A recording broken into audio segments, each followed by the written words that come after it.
आपण आज बनवणार आहोत मस्त अशी वांग्याची भाजी। तर चला पाहूया। असे छोटे छोटे वांगे कट करून घ्यायचे। आपण सगळे वांगे कट करून घेऊया।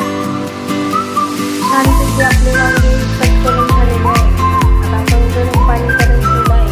थोडं कोमट झालं आहे। आपण त्याच्यात वांगे टाकायचं पूर्ण शिजूस्तर। आता आपण वांगे शिजायला टाकले आहेत। आपल्याला चणा डाळ टाकायची आणि मस्त शिजू द्यायची। हिरवी मिरची आणि जिरे मिक्सरला बारीक करून घ्यायचे आहे आणि मिक्सरला छोटा छोटा कट करून घ्यायचा आहे। आपलं शिजून झालेलं आहे। पाहू शकता तेल गरम झालेलं आहे। जिरे टाकले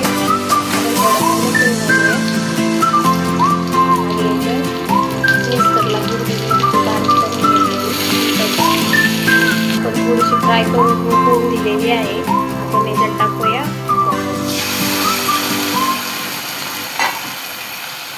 चवीनुसार मीठ टाकून घेतलं आहे। आता 5 ते 10 मिनिटं शिजून देऊया। छान अशी वांग्याची आपली भाजी बनवून झाली आहे। तुम्ही अशी छान बनवून खाऊ शकता। व्हिडिओ आवडल्यास लाईक करा, शेअर करा, सबस्क्राईब करा।